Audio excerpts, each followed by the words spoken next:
Have you ever looked at your dog and quietly thought, they seem fine? They eat when you feed them. They wag their tail when you come home. They nap in the afternoon. They don't bark excessively. They don't destroy your house. From the outside, nothing looks wrong. And that's exactly why this topic matters so much. Because stress in dogs rarely looks dramatic at first. It doesn't usually explode. It accumulates, slowly, quietly, almost invisibly. Dogs are incredibly adaptable animals. That adaptability is one of the primary reasons they have lived so successfully alongside humans for thousands of years. But adaptation doesn't always mean comfort. Sometimes it means coping. Sometimes it means tolerating. Sometimes it means suppressing small stress responses so that life can continue smoothly. The problem is that small, repeated stress responses, when layered daily, week after week, begin to shape behavior, physical health, and long-term emotional stability in ways that are difficult to reverse once they've taken root. Unlike humans, dogs don't sit you down and explain that they feel overwhelmed. They communicate through microsignals. Tension in the jaw, a subtle stiffness in posture, increased vigilance, gentle avoidance, changes in sleep depth, or even minor digestive shifts. These signs are remarkably easy to miss, especially when you're looking for something more obvious. And many of the causes aren't traumatic events. They're everyday habits, normal routines, things that loving, well-intentioned owners do without ever realizing the cumulative effect they're having on the animal they care for most.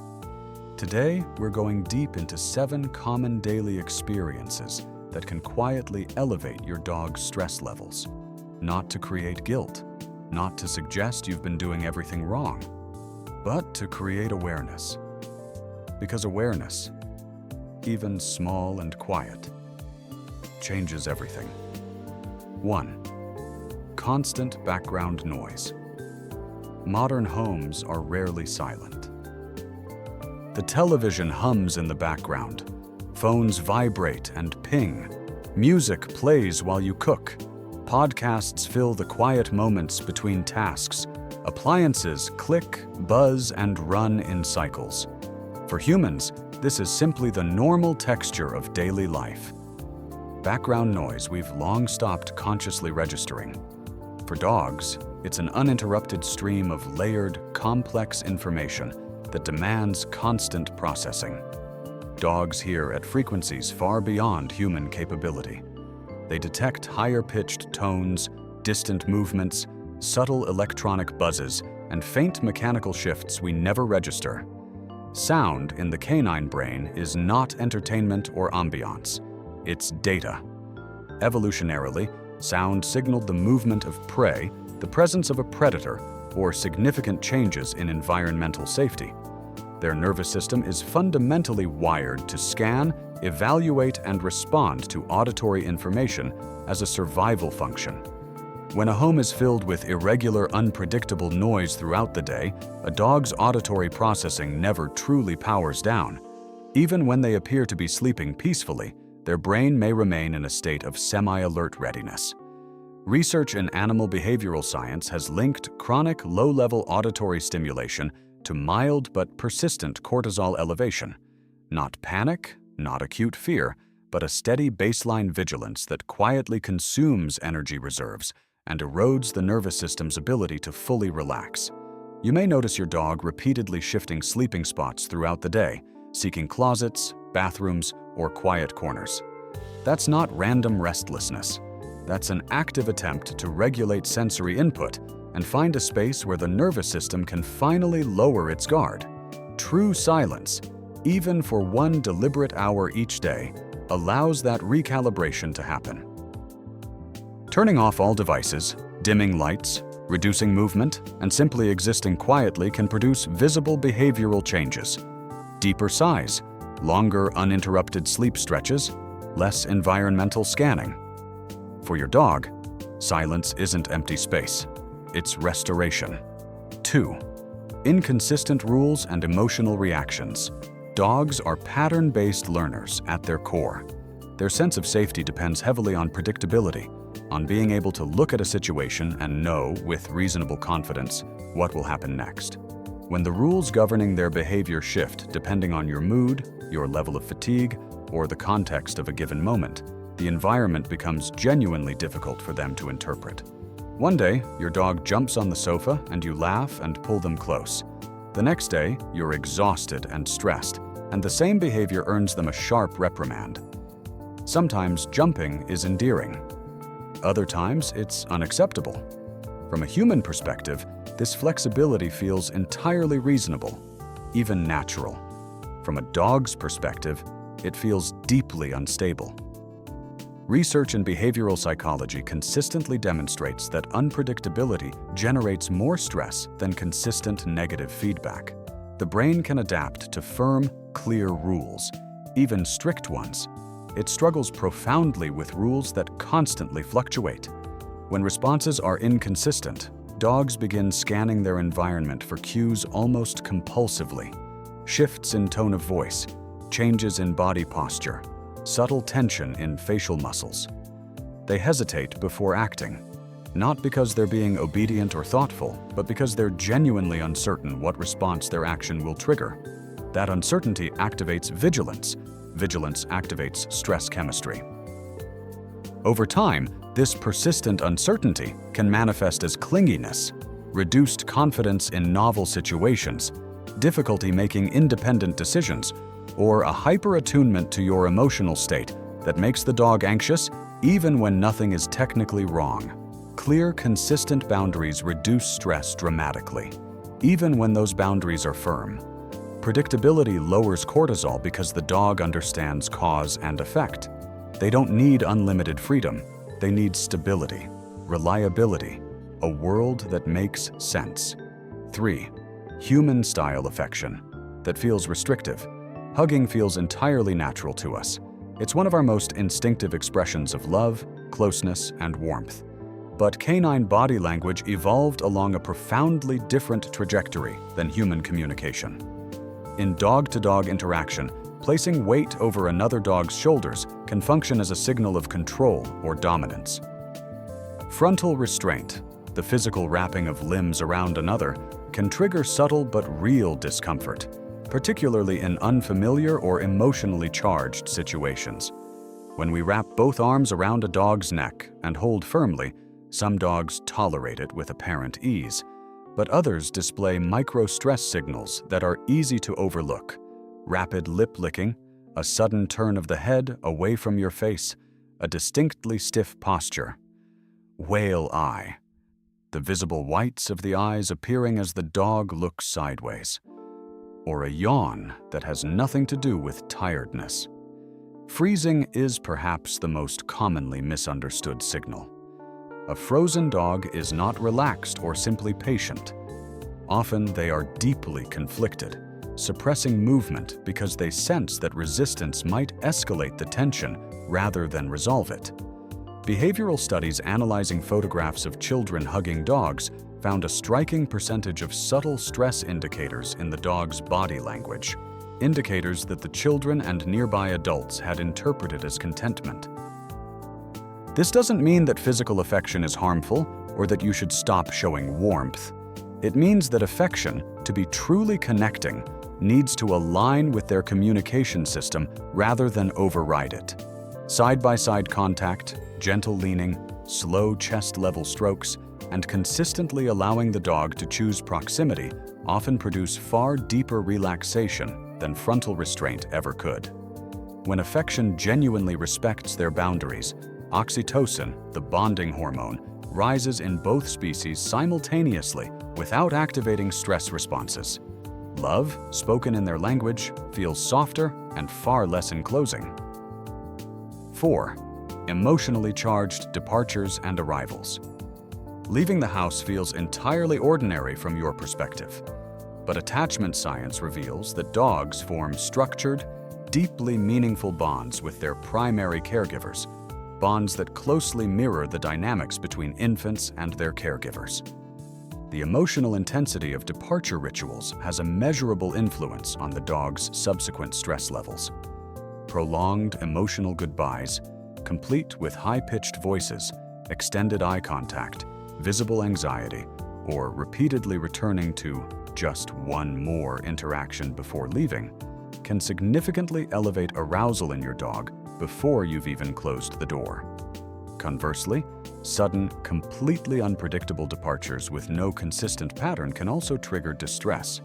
Dogs rely on recognizable patterns to anticipate separation and, crucially, to anticipate return. When departure becomes emotionally charged and variable, the attachment system activates strongly and sometimes excessively without the guidance of a predictable routine to anchor it. Chronic activation of the attachment system without calm, reliable resolution can evolve over time into full separation. Distress, pacing, destructive chewing, excessive vocalization, house soiling, or a pervasive low-level anxiety that never fully dissipates. Research consistently suggests that calm, predictable departure routines, a neutral tone of voice, a brief, consistent cue, stable timing, significantly reduce stress surrounding separation. The same logic applies to arrivals. Explosively excited greetings, while deeply satisfying for us, spike adrenaline and reinforce a state of heightened arousal as the emotional baseline. A calmer, more measured greeting allows the nervous system to remain regulated. This isn't about withholding affection. It's about modeling the emotional steadiness your dog needs to feel genuinely safe. 5. Overstimulation. Without structured recovery, stimulation is absolutely essential for canine mental health. Play, training, scent work, and physical exercise all prevent boredom, support cognitive function, and provide an important outlet for energy. But stimulation without structured, intentional decompression can overload the nervous system in ways that build gradually and go largely unnoticed. High-intensity play repeatedly triggered without built-in cool-down periods generates residual arousal that doesn't simply dissolve when the activity ends. This accumulated arousal can present as zoomies that feel frantic and slightly out of control rather than joyful and bouncy. Mouthiness that escalates quickly beyond what seems appropriate. Prolonged difficulty settling after an activity that should have been tiring. Or increased reactivity during walks where the dog seems to be running on a nervous energy that doesn't match the context. The canine nervous system is capable of shifting rapidly between states of activation and rest, but those transitions are most effective when actively guided by the environment rather than left to happen spontaneously. After stimulating activities, intentionally lowering your tone of voice, slowing your own movements, dimming lights, providing a long-lasting chew, and creating space for stillness can help engage the parasympathetic nervous system, the biological system responsible for rest, digestion, and genuine recovery. Without that guided transition, cortisol and adrenaline linger in the bloodstream longer than they should. Chronic mild hyperarousal, sustained over weeks and months, progressively affects impulse control and emotional resilience. Rest is not laziness. Rest is the biological process through which the nervous system recalibrates itself for the next challenge. 6. Ignoring micro-communication. Signals. Dogs almost never leap directly into aggression. They escalate through a carefully sequenced series of increasingly visible signals, and they almost always begin with something small, subtle, and easy to dismiss. A quick lip lick, a barely perceptible yawn, a slight shift in weight onto the back legs, a tail that stiffens rather than wags, an ear that flattens almost imperceptibly. These are early-stage discomfort signals, and they are the dog's genuine attempt to communicate before the situation reaches a point where louder communication feels necessary. When these early signals are consistently ignored, dismissed as irrelevant, not recognized for what they are, or simply unseen, dogs learn something critical and damaging. Subtle communication doesn't work in this environment. The only strategy that reliably produces a response is escalation. Growling is not defiance or willfulness. It is a clearly articulated boundary. Snapping is not betrayal. It is a boundary that has already been communicated multiple times in quieter ways and has not been heard. Every time a dog's mild signal is overlooked, the internal stress load increases because the environment has once again proven itself unresponsive to their attempts at dialogue. Behavioral specialists across disciplines emphasize that actively honoring small signals, pausing when you notice tension, creating physical space when you observe avoidance, redirecting when you see discomfort, prevents larger reactions from ever needing to occur. When you respond to the small signal, you send a message the dog understands on a deep level. I am paying attention. You are heard. That recognition alone produces a measurable reduction in physiological stress, and over time, it builds the kind of trust that transforms a managed relationship into a genuinely secure one. 7. Your own emotional baseline. Perhaps the most overlooked and most powerful factor in canine stress is the emotional state of the owner. Dogs are extraordinarily sensitive to human physiological shifts, far more so than most people realize or are comfortable acknowledging. Studies measuring synchronized cortisol levels between dogs and their long-term owners reveal that chronic stress patterns frequently align across species over time. Your breathing rhythm, your muscular tension, the micro-expressions that cross your face in an unguarded moment, the subtle fluctuations in your tone of voice, all of these continuously communicate your emotional context to the animal living closest to you. If your baseline state is chronically anxious, tense, or emotionally turbulent, your dog may gradually elevate their vigilance to match yours, not because anything in their immediate environment is threatening, but because you, their anchor, their primary reference point for safety, are signaling that the world requires watchfulness. Dogs don't understand deadlines. They don't comprehend financial pressure or relationship conflict or existential uncertainty. But they are extraordinarily skilled at detecting the biological signatures of those internal states, and they respond to them as if they were environmental facts. Emotional contagion is a powerful force among social mammals, and dogs have spent tens of thousands of years of coevolution becoming exquisitely attuned to human emotional signals specifically. This doesn't require you to become endlessly, artificially calm. It doesn't demand perfection or the suppression of genuine emotion.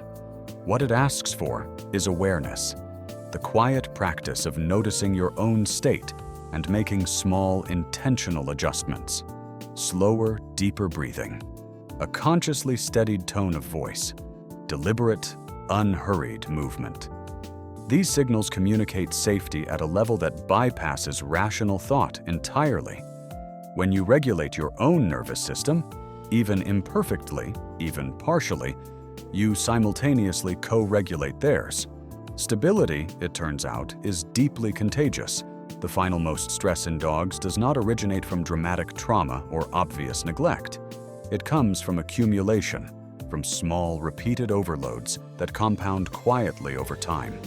Constant ambient noise, inconsistent rules and emotional reactions, affection expressed in ways that feel confining rather than connecting, emotionally unpredictable departures and arrivals, stimulation without recovery, communication signals left unanswered, anxiety passed silently between two species that have grown too close to see the exchange clearly. None of these things make you a bad owner. They make you human. Busy, distracted, expressing love in the ways that feel most natural to you, without always considering how those expressions land in a mind shaped by entirely different evolutionary pressures. But dogs experience the world through the lens of predictability, safety, and clear communication. When their environment makes sense, when the rules hold, when their signals are acknowledged, when the noise quiets, when the person they love most moves through the world with some measure of steadiness, their entire physiology shifts toward ease. Your dog doesn't need perfection, they need clarity. Consistency. Emotional presence. Because in their world, you are not simply a companion. You are the center of everything, the reference point for what is safe and what requires vigilance, the anchor around which their entire lived experience is organized.